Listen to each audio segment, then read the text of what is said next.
सिद्धाणं नमो सिद्धाणं नमो आयर्याणं नमो वज्रायाणं नमो लोये सौवसाहुणम् अजरमर विकल विकारी अविनाशी अनंत गुणधाम नित्य निरंजन भवदुख भंजन ज्ञान स्वभावी सिद्ध प्रणाम ज्ञान स्वभावी सिद्ध प्रणाम। जय बोलो अनंतानंद सिद्ध भगवान की जय।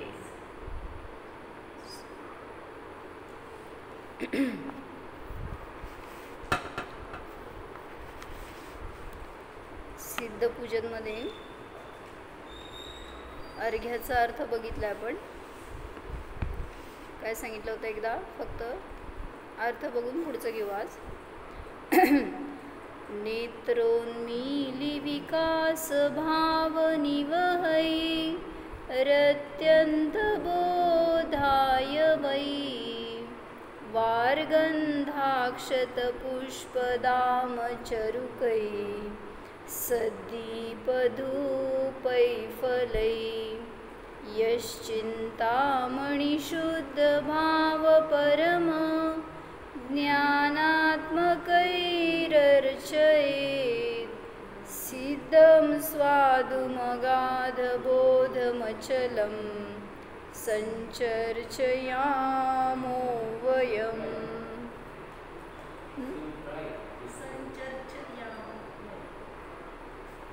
संचर्चयामोस की काय म्हणतात, कुठं काय शब्द आहे वाचा की? नाही, संचर्चयामो वयम पाहिजे। काय सांगितलं? ज्यांचे डोळे बंद आहेत, कोणाचे बंद आहेत? कोणाचे डोळे बंद आहेत?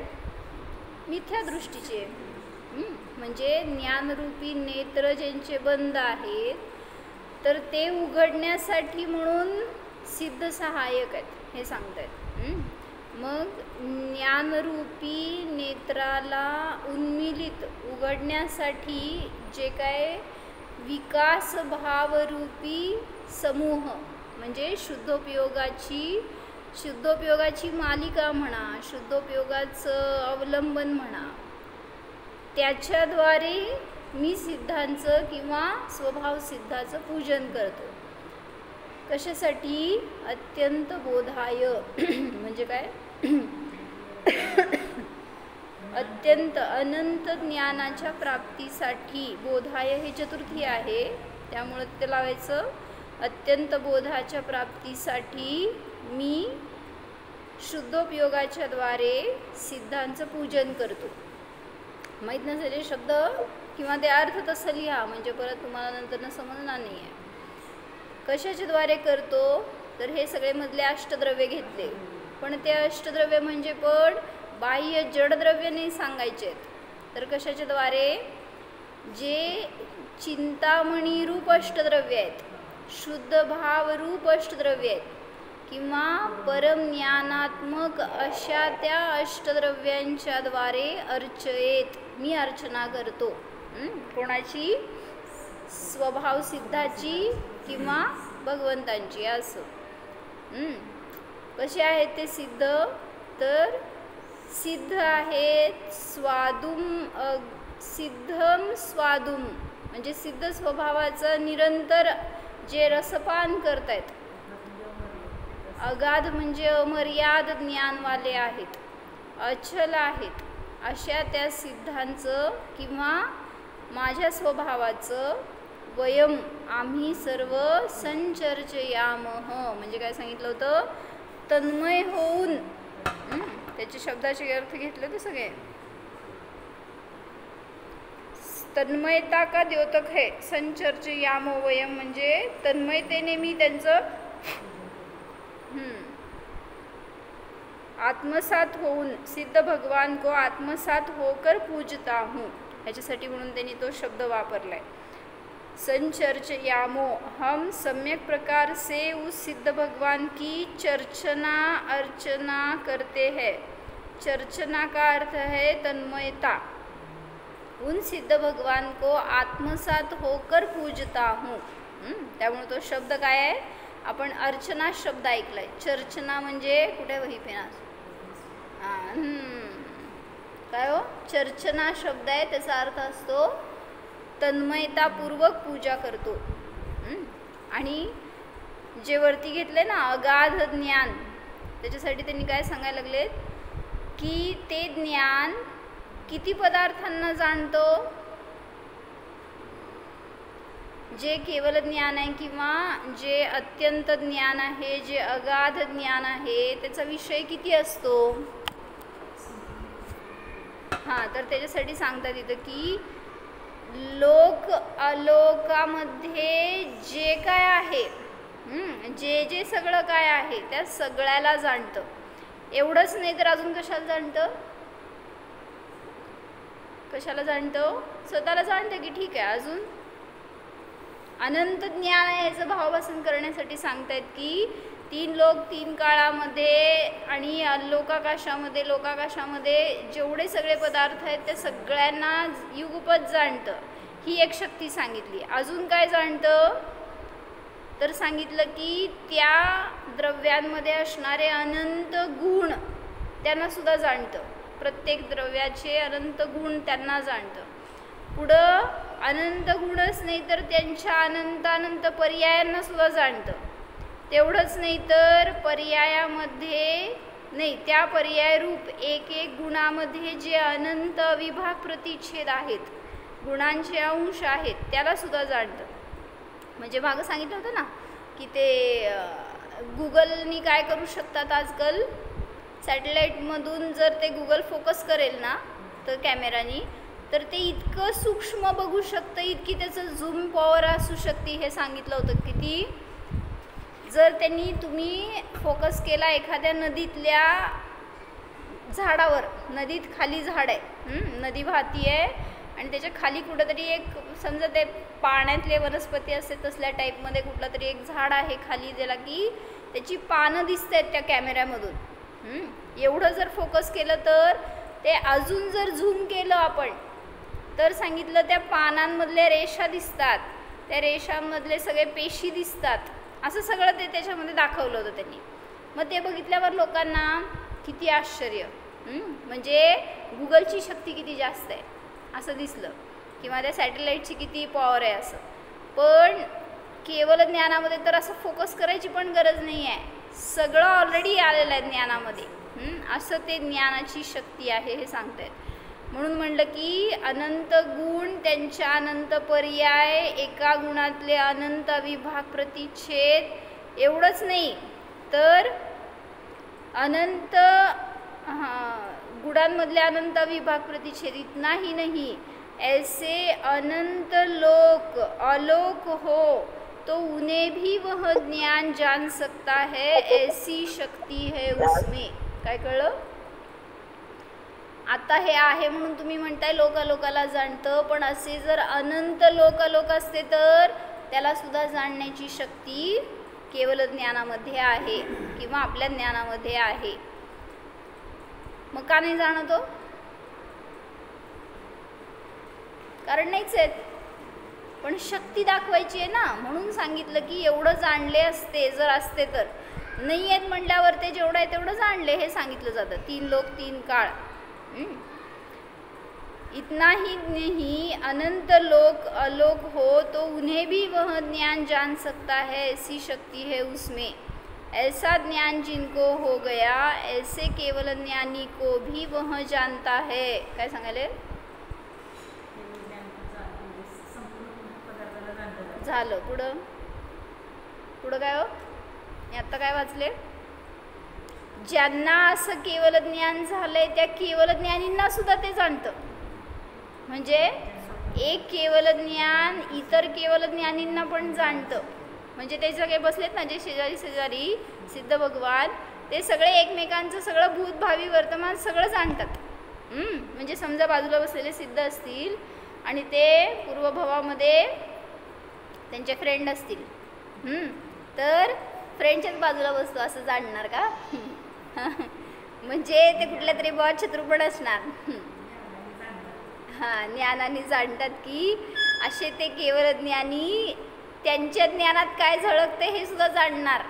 म्हणजे काय म्हणायचं, सगळं मिरर क्लिअर आहे हो. त्यांना जे सगळे बसलेले सिद्ध आहेत ना, त्यांना काय असं लपलंच नाही कोणापासनं काय म्हणा. सगळे एकमेकांचं म्हणजे विचार करा की आपण असं बसलोय चौघजण आणि आपल्याला सगळं माहिती आहे, आपलं मागचं पुढचं, तुम्हाला माझं मला तुमचं, असं काय त्याच्यामध्ये भेदभाव काय राहणार बघा की. म्हणजे असं सगळे बस जीव जीव जीव, काय त्याच्यामध्ये अंतरच नाही, सगळे जीव समान दिसणार.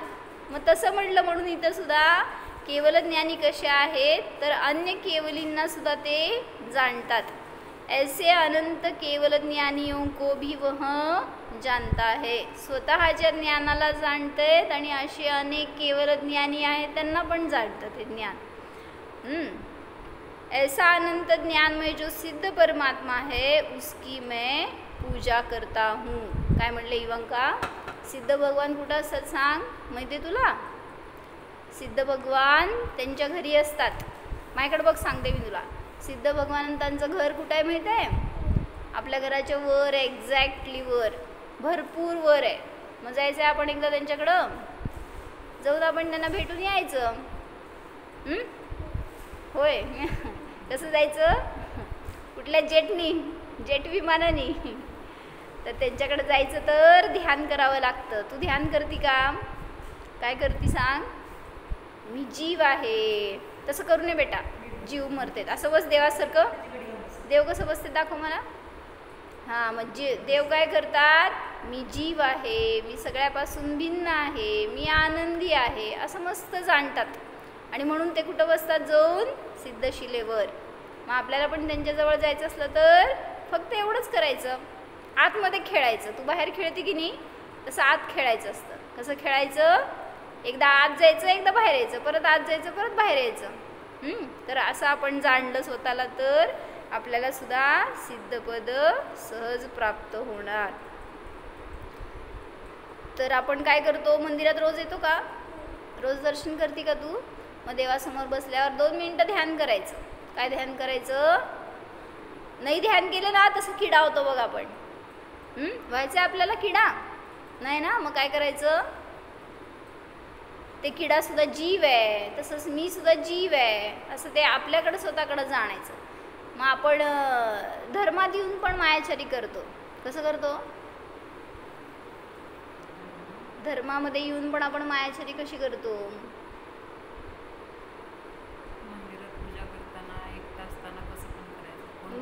बरोबर, ते पण आहे. मन लावून पूजा करत असतो, कोणतर आलं नाही उलट हां करतो असं वाटतंय. का बरं? कारण कोणतर बघत असते आणि कोण नसलं की संपलेलं असते. पळत पळत जाऊन पूजा दर्शन करायचं नाही. कसं करायचं? हळूहळू दर्शन करायला जायचं, सगळीकडनं फेरी मारून देवासमोर बसायचं शांततेने आणि मग दर्शन करायचं. पळत पळत दर्शन केल्यावर देव दिसतात का? तू बघितलं का देवाकडं? सांग, ब्लॅक मूर्ती आहे का व्हाईट आहे? होय, ब्लॅक मूर्ती आहे आपल्याकडं वर. ब्लॅक म्हणजे काळी. काळी मूर्ती आहे का पांढरी मूर्ती आहे भगवंतांची? बघितलं का तू? कसली कलर आहे सांग वर? मूर्तीचं कलर कसलं कलर आहे? व्हाईट कलरचं आहे ना. मग ते त्यांच्याकडं बघायचं असतं आपण. त्यांचे डोळे उघडे आहेत का बंद आहेत हे बघायचं असतं. आपण बघत नाही, म्हणून शांततेने बसून छान ध्यान करायचं. तर कशी मायाचारी करतो की कोणी बघतंय म्हटल्यावर चांगलं करणार, किंवा समजा काय झालं तुमच्यावर संकट आलं काहीतरी, तर देवासमोर येऊन तुम्ही काय म्हणता? जर हे संकट दूर झालं तर मी सकाळ संध्याकाळ जाप करणार, रोज दर्शन करणार, रोज पूजन करणार, एटसेट्रा एटसेट्रा. काय असेल ते तुम्ही असं नियम संयम घेतला समजा जाऊन देवासमोर, आणि संकट टळलं. काय झालं? दुसऱ्या दिवशी विसरलेला असतो, किंवा मग करू की नंतर करू. म्हणजे ह्याला म्हणायचं मायाचारी. मग असंच नियम घेऊन मोडणं हे किंवा संकल्प करून मोडणं हे दोष आहे. मग याच्यासाठी काय सांगितलं की अकबर आणि बिरबल होते. काय इवा गोष्ट, अकबर आणि बिरबल होते बरं का. अकबर म्हणजे राजा आणि बिरबल म्हणजे त्याचं मंत्री. तर काय झालं एक दिवस की अकबर बिरबलावर खुश होता. म्हटल्यावर त्यांनी ऐलान केलं राजदरबारमध्ये की मी बिरबलाला बक्षीस देणार आहे, खूप मोठं बक्षीस देणार आहे असं सांगितलं. म्हटल्यावर बिरबल खुश झाला. ते सगळे इतर द्वेषी होते मंत्री ते सगळे चिडले वगैरे सगळं झालं, पण अकबराने बक्षीसच दिलं नाही. मग बिरबलाला वाटलं देईल नंतर. मग दुसऱ्या दिवशी आला, तिसऱ्या दिवशी, असं अनेक दिवस झाले पण अकबर विसरून गेला आणि काय बक्षीसच देईना. आता ह्याने समोर जाऊन थोडी मागणार आहे, तुम्ही काय तर मला देणार होता द्या म्हणून. मग ते काय मागायला येईना आणि अकबर देईना. म्हटल्यावर एक दिवस दोघं जण फिरायला गेले होते बाहेर आणि गेल्यावर तिथं उंट दिसला त्यांना एक राजाला, अकबराला. आणि ते उंटाला बघितलं की काय झालं, त्याला प्रश्न पडला एक राजाला. आणि मग राजाने बिरबलाला विचारलं, म्हणले माझ्या एका प्रश्नाचं उत्तर दे की उंटाची मान अशी टेढी का असते, अशी असते ना, मग अशी का असते. तर आता बिरबलाला चान्स मिळाला. मग त्यांनी म्हटला की थोडा विचार केला आणि सांगायचं होतं त्याला उत्तर, पण हे आठवण करून द्यायचं होतं ना तुम्ही बक्षीस देणार आहे. कसं दिलं, तो म्हणाला त्यांनी पूर्वभवात कोणाचं तरी वादा केलेलं तोडला असणार, नाहीतर विसरला असणार. म्हणून जे जे कोण असं वादा करतात आणि विसरतात त्यांची मान वाकडी होती बरं का. असं पडलं की अकबराला लगेच आठवलं आपण ह्याला काहीतरी देणार होतो आणि मग मिळालं त्याला. म्हणजे मला म्हणायचं आपण पण असं नियम करून मोडलं तर पुढच्या जन्मात टेढी मानवाले होणार. हां, म्हणून सांगितलं की ॲटलिस्ट धर्मात येऊन तरी तसा दोष करू नका. बाहेर तर आपण सगळीकडं संसारामध्ये ते करतोयच, पण धर्मामध्ये तरी दोष लागायला नको. म्हणून संकल्प करा, पण ते पूर्ती करा त्याची, तरच ते योग्य आहे. म्हणून दर 1 जानेवारीला नवीन संकल्प करायचं, पण 2 जानेवारीला संपलेलं असतंय. मग पुढच्या परत 1 जानेवारीलाच काय आठवते ते आपण काय संकल्प केला तो सांगा बघू. तुम्ही पण विसरून गेला, मी पण विसरून गेले. हां, मग केलं का ते? हां, असंच आता पुढच्या 1 जानेवारीलाच अजून एक केलं होतं संकल्प आपण. काय हो, ते चीट काढत होतो आपण, आठवत आहे का? आणि एक नियम घेत होतो रोज, ते पण बंद करून टाकलं तुम्ही लोक. रोज एक नियम घ्यायचं ठरवलं होतं 24 तासासाठी म्हणून. आत्ता घ्यायचं किंवा उद्या सकाळी घ्यायचं आणि ते 24 तासासाठी म्हणून पालन करायचं त्याचं. तर असं पुढं सरकायचं आहे आपल्याला जर धर्मात आलोय तर, पण आपण मागं सरकतोय, त्यामुळे ते योग्य नाही. तर अनंत केवल ज्ञानींना सुद्धा ते केवल ज्ञान जाणतं. ऐसा अनंत ज्ञान में जो सिद्ध परमात्मा है उसकी मैं पूजा करता हूँ. ऐसा ज्ञान स्वभाव शक्ति रूप से सब संसारी जीवों के है, किंतु उसको प्रकट करने के लिए उस निज ध्रुव स्वभावी आत्मा की दृष्टि आना चाहिए, तब वह प्रकट होता है. किधर है आप? काढा वही पेन काढा, म्हणजे माझ्याजवळ राहता. काय सांगितलं तर स्वतःच्या स्वभावाला जाणलं असताना तो स्वभाव पर्यायामध्ये प्रगट होतो. आणि मग इथं सांगतात की संचर्चयामः, ह्याचा अर्थ काय सांगितलं आता? चर्चना आणि अर्चना हे 2 शब्द आहेत. तर चर्चना म्हणजे तन्मयतेने पूजन करतो, असं तन्मयतेचं द्योतक आहे ते, म्हणून चर्चना शब्द वापरलाय. बाह्य स्तवन प्रणाम द्रव्यार्पण द्वारा ही मैं पूजा नहीं करता, बल्कि उनमें तन्मय होकर उन्हें पूज रहा हूँ, यह भाव हुआ उसका. अपने उपयोग में उनको मिलाया जाए, ऐसे भावों से सिद्ध भगवान की पूजा होती है. कशाच्या द्वारे? मी आणि सिद्ध एकमेक होऊन जातो एवढं आपलं तन्मयता, त्या सिद्धांची किंवा स्वभाव सिद्धाशी, अशी तन्मयता की मी म्हणजे सिद्धच. कशा चर्च शब्द निघतोय ना, मग चांगल्या रीतीने चर्चना शब्द नवीन आहे. अर्चना आपण म्हणतो की दरवेळेस अंचे मी पूजे मी मध्ये अर्चना शब्द आहे की, पण चर्चना शब्द कधी नव्हता आला. तर तो याच्यात चर्चना म्हणजे त्यांनी सांगतायत तन्मयतापूर्वक मी भगवंतांचं पूजन करतो. तर इथंपर्यंत अर्थ बघितला होता आपण. आता पुढचं बघू, जे पुष्पांजली आहे ना त्याच्यासाठी. ज्ञानोपयोग विमलं विशदात्मरूपं सूक्ष्म स्वभाव परमं यदनन्तवीर्यं कर्मोघकक्षदहनं सुखसस्यबीजं वन्दे सदा निरुपमं वरसिद्धचक्रम्. समजण्यासारखा अर्थ लावा बघू. सगळे शब्द आपल्याला ओळखीचे आहेत. स्वरूप सांगितलंय फक्त सिद्धांचं कसं आहे.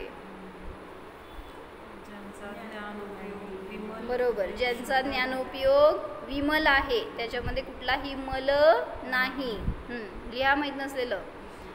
विशद आत्मरूपम, विशद म्हणजे काका स्पष्ट, ज्यांचं आत्मरूप आता स्पष्ट आहे किंवा ज्यांच्या ज्ञानामध्ये आता स्पष्ट रीतीने आत्मा संपूर्ण रीतीने झळकतोय. सूक्ष्म स्वभाव, ज्यांचा आता म्हणजे प्रत्येक जीवाचा स्वभाव तो सूक्ष्म आहे, तर असे ते सूक्ष्म स्वभावी सिद्ध. कशा सूक्ष्म म्हणजे इंद्रियाने गम्य नाहीत, ज्ञानाने गम्य आहेत, त्यांना म्हटलं सूक्ष्म. तुम्ही इंद्रियांनी शोधायला जाता की सिद्ध कसे दिसतात, कुठं असतात. कोण बघायला गेलं तो डोळ्यांनी? धर्मदास शुल्लकजींची येते ना कथा एक. धर्मदास शुल्लकजी या होते, तर त्यांना ज्ञान होतं. मग त्यांना गुरूंनी विचारलं की सिद्ध दिसले का तुम्हाला? तर त्यांना सांगायला संकोच वाटायला की सिद्ध कसे असतात, मला कुठं दिसलेत. पण ते नाही म्हणले नाहीत. ते तिथनं बाहेर पडले आणि काय केले, त्या समेत शिखरजीच्या टोकावर जाऊन बसले आणि ते वर बघत बसले. असे सिद्ध दिसतात. कसे दिसतात हो? असे टक लावून, एक नाही दोन नाही 3 दिवस तिथं बसले उपास करून. एक टक का? कोणीतरी सिद्ध खाली येतील, दाखवतील आणि रूप निघून जातील असं, किंवा जाताना कोणीतरी दिसतील. तर डोळ्याचा विषयच नाही आहे सिद्ध हे. पण त्यांना सांगायला संकोच वाटायला की मला सिद्ध नाही दिसले, म्हणून ते बघायला म्हणून गेले होते. मग 3 दिवसापर्यंत करून सुद्धा तपश्चर्या त्यांना काही सिद्ध दिसले नाहीत म्हणल्यावर त्यांच्या डोक्यात किडे पडल्यासारखं त्रास व्हायला लागला. कसं बघायचं त्यांना, कसे असतात सिद्ध. शेवटी सोडला मान कशाय आणि गेले गुरूंकडं. आणि गुरूंच्या समोर बसून म्हणाले की मला सिद्ध दिसले नाहीत. तेच आधी म्हणले असते तर लवकर झालं असतं. मग तेव्हा गुरूंनी त्यांना काय ते गाभाऱ्यामध्ये घेऊन गेले आणि गेल्यावर तिथं देवासमोर बसून सांगितलं त्यांनी. म्हणले बघ इथं काय दिसत आहेत? तर भगवान दिसत आहेत. एक काळ्या रंगाचे, एक पांढऱ्या रंगाचे, असे पाषाणामधले भगवान आहेत. मग तिथं गुरूंनी सांगितलं, म्हणले फरशी दिसतीये आणि नंतर भगवान दिसत आहेत. मग फरशीला कोण जाणते? तो मी आहे. त्या भगवंतांना, त्या काळ्या पांढऱ्या रंगाला कोण जाणतोय? तोच सिद्ध आहे. असा कुठला वेगळा सिद्ध नसतो. मग सिद्ध बाहेर दिसत नाही तर त्यांना आत बघावं लागतं. ते डोळ्याचा विषय नाही आहे, तर ज्ञानाचा विषय आहे. मग त्या काळ्याला पांढऱ्याला जो जाणणार आहे ना, त्याला जाण, त्याला बघ, तर तेच सिद्धाचं रूप आहे. आपण पण काय करतोय, मी परवा सांगितलं होतं काय, बॅटरीने आपण एकावर फोकस केलं एखाद्या ऑब्जेक्टवर, तर तुम्ही काय बघता? तो ऑब्जेक्ट बघतो, ती वस्तू बघतो. प्रकाशामध्ये ती वस्तू आली तर त्याला आपण ग्रहण करतो. प्रकाशाला ग्रहण करत नाही. पण प्रकाशामुळं ग्रहण झालं हे पण त्यावेळेस लक्षात नसतं आपल्या. मग इथं तेच सांगतायत की ज्याच्याद्वारे फोकस टाकलाय तुम्ही या वस्तूवर, तर या वस्तूला ग्रहण केलं ठीक आहे, पण ज्याच्याद्वारे केलं त्याला सुद्धा बघा. मग आता इथं काळा पांढरा रंग होता तो ज्या पाषाणातल्या प्रतिमेचा, मग त्याला मी जाणतोय, पण जाणणारा जो आहे त्याच्याकडे कुठं लक्ष आहे? हे जे फोकस करणारं साधन आहे त्या ज्ञानाला बघ, तर त्याला म्हणजे त्याला विषय केला आपण, आणि मग तोच जर अनुभूतीमध्ये आला तर त्याच्यापेक्षा वेगळं सिद्ध असं कुठलं रूप नाही. आणि मग त्यावेळेस त्यांना खरोखर भावभासना झाली आणि कळलं की बस किती सोपं आहे सिद्धाचं रूप पाहणं. आपण पण तेवढं सोपं ग्रहण करेना.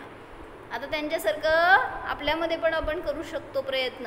म्हणून आम्हा पण नेहमी प्रॅक्टिकल काय करतात, फरशीला बघा त्याला कोण जाणतंय, मग तसं फरशी म्हणावं लागलं का आपल्याला, जाणीव झाली.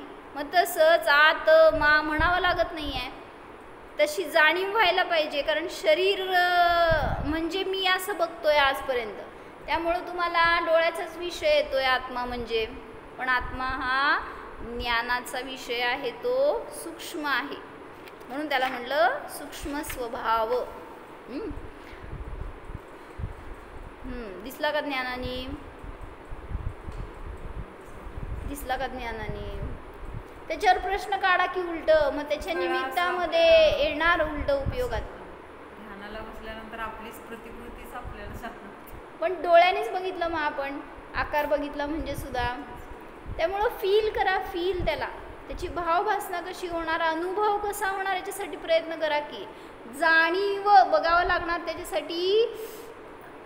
जसं म्हटलं होतं ना, टच केल्यावर तुम्हाला आतमध्ये काय आकार दिसतोय का, इथं मला टच झालाय, हातावर हात ठेवलेला असता ध्यान करत असताना, त्यावेळेस तुम्हाला त्या टचचं जाणीव आहे ना, मग ती कशी होती हो? त्याच्यासाठी कुठला आकार, कुठलं कलर, कशाने होती जाणीव ती?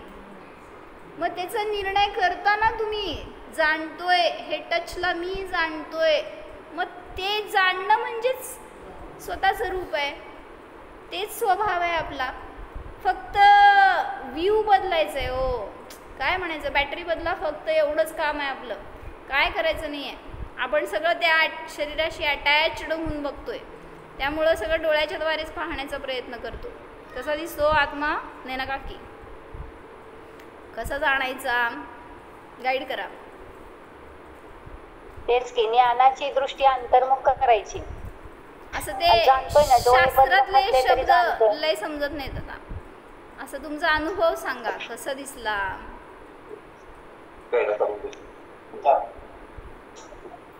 दृष्टी अंतर्मुख केल्यावरच जाणीव होती की, जरा एकाग्रता केल्यावर. कसा दिसतो उपयोगाला परपदार्थ म्हणून हटवायचे. हा, कसा दिसतो तो आत्मा? कसा दिसतो? असं ते आचार्यांना प्रश्न विचारलं, किती प्रश्न पडला असेल विचार करा की. लोकांना समजवायचं म्हणजे जे अनुभवात आलंय ते शब्दात आणायचं किती अवघड आहे. जे रूप तुम्हाला अननोन आहे समोरच्याला आणि इंद्रियाने ते दिसत नाही आहे, तर ते सांगायचं म्हणजे किती अवघड आहे. जाऊ देत, मी फॉरेनमधली एखादी बिल्डिंग बघितली नाही, व्हाईट हाऊस वगैरे असलं, आणि तुम्ही बघून आले आणि मला सांगताय, मला तर नुसतं नाव तर ऐकून माहिती आहे एवढंच, आणि तुम्ही मला त्याचं रूप सांगताय, मी काय करणार हो? जाऊ देत, इंद्रियांचा विषय थोडंसं मी इमॅजिन तर करू शकते. 4 भिंती अशा, दरवाजे असे, आणि इतकी मोठी बिल्डिंग वगैरे, असं काहीतरी परिसर मी इमॅजिन तर करू शकते. पण इथं तसं इमॅजिनेशनला पण चान्स नाही आहे. मी सांगितले आत्मा हे सगळे विशेषणच दाखवायला लागलेत. विशद आत्मरूप आहे, सूक्ष्म आहे, अनंत वीर्यवाला आहे, विमल आहे. काय दिसलं हो तुम्हाला?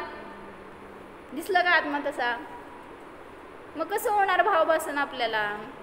हे ज्याला झालंय ना भावभासन, त्याला हे सगळे रूप दिसणार आहेत. माझं हे रूप आहे, अशी ही सगळी माझी नावं आहेत, हे सगळं दिसणार आहे त्याला सहज. बरं, मी सगळी नावं सांगते, तुम्ही ॲटलिस्ट बघा आत्म्याकडं दिसते का बघा. तर ज्ञानोपयोग विमल आहे, विशद म्हणजे स्पष्ट आहे, माझीच वस्तू आहे, माझ्याच जवळ आहे. अस्पष्टता काय असणार हो? जिथं त्या ज्ञानामध्ये मलिनता असणार आहे तिथं अस्पष्टता असेल.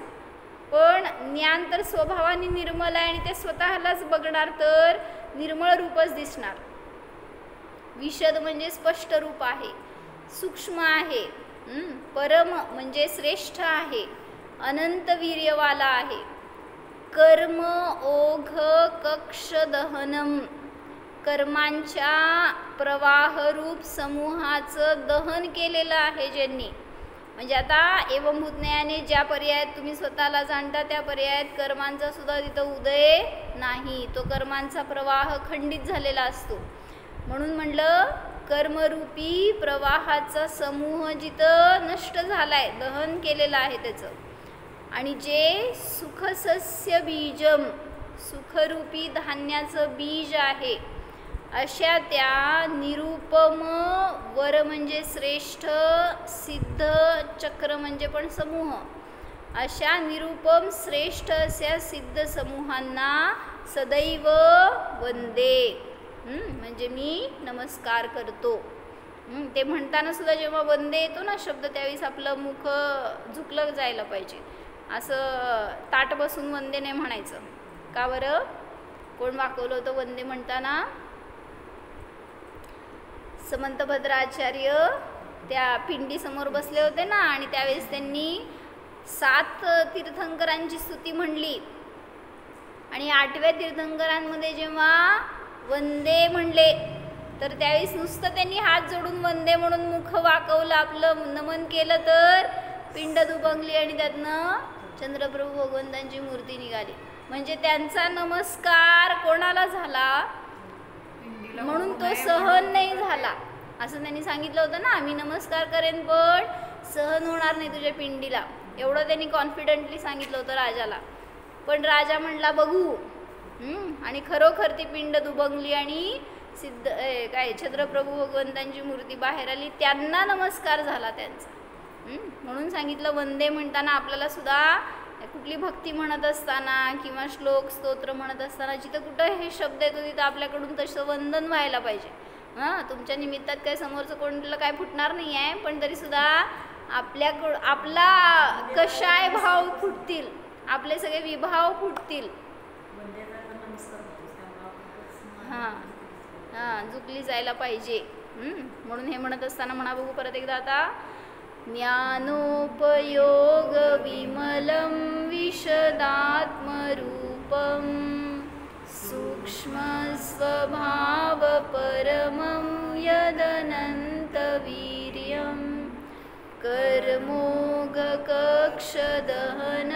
सुखसस्य बीजं, वंदे सदा निरुपमं वरसिद्धचक्रम.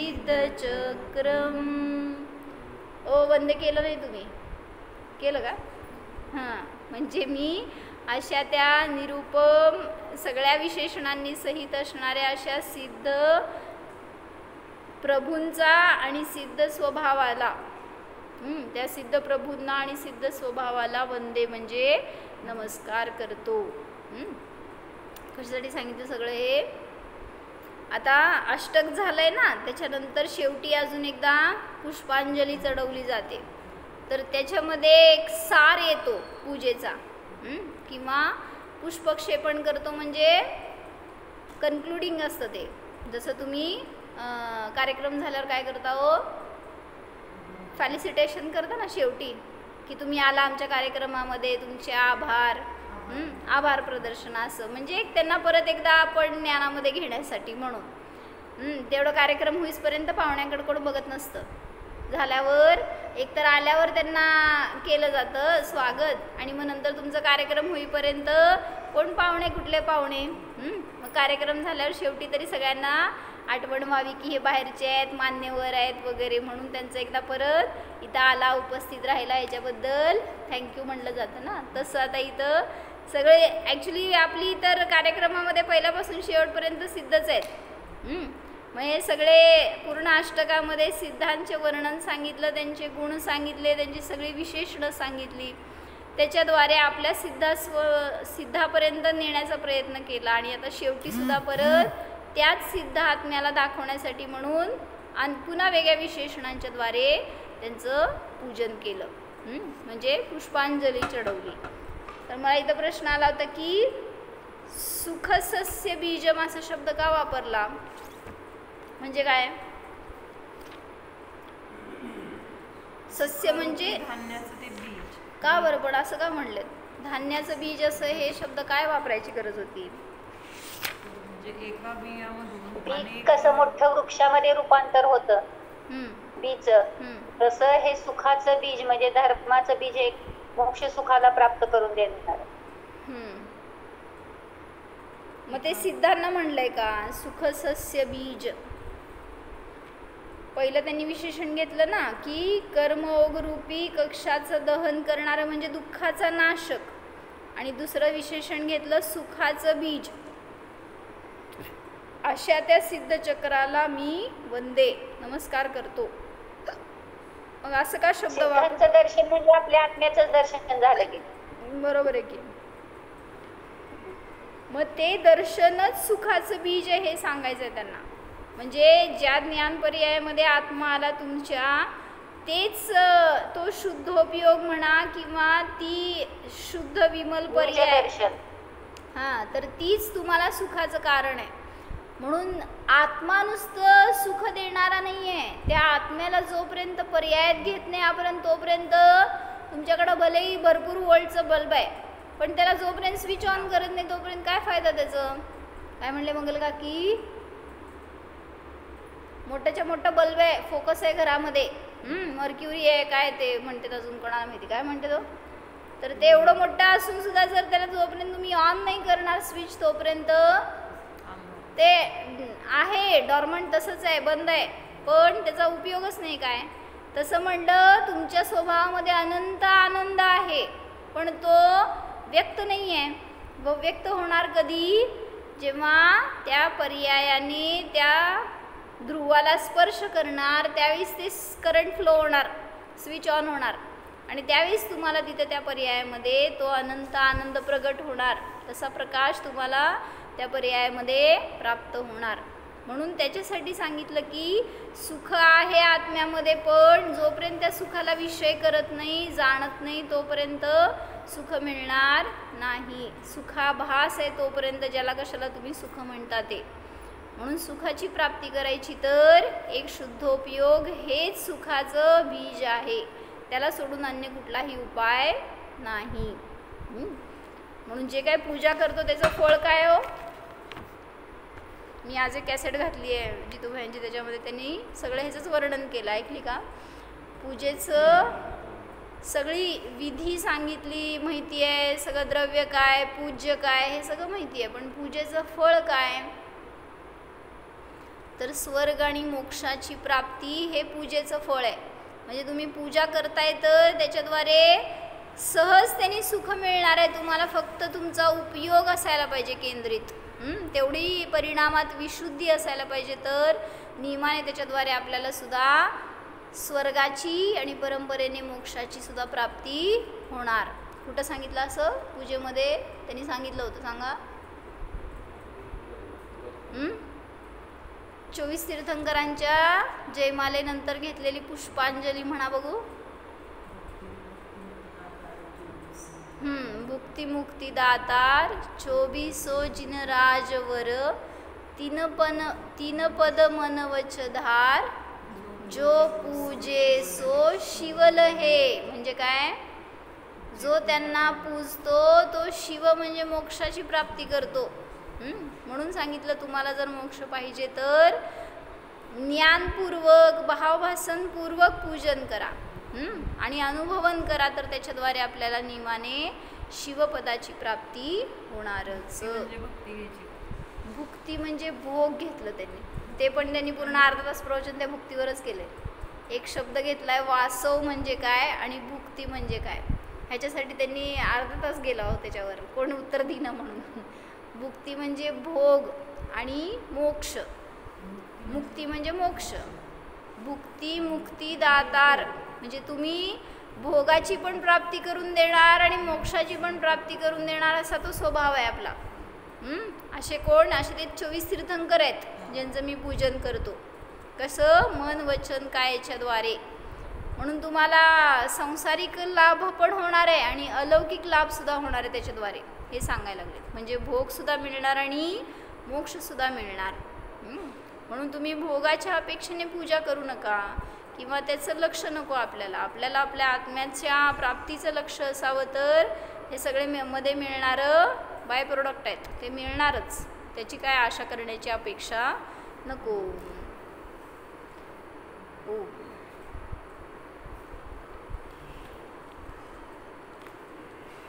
जाणा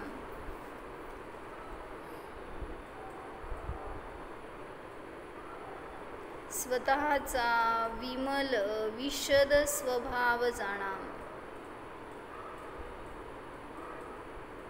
हा मी आत्मा ज्ञानानेच गम्य आहे. मी इंद्रियांचा विषय नाहीच. अतींद्रिय रूप जाणा. सूक्ष्म स्वभाव जाणा. हा माझा आत्माच 3 लोकांमध्ये श्रेष्ठ आहे.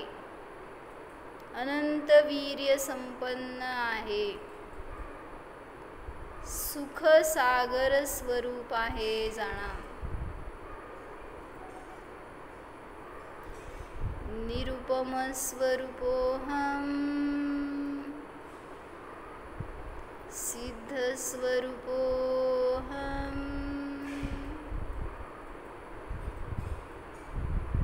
अनंत आनंद स्वरूपोहम. जीवोहम. ओम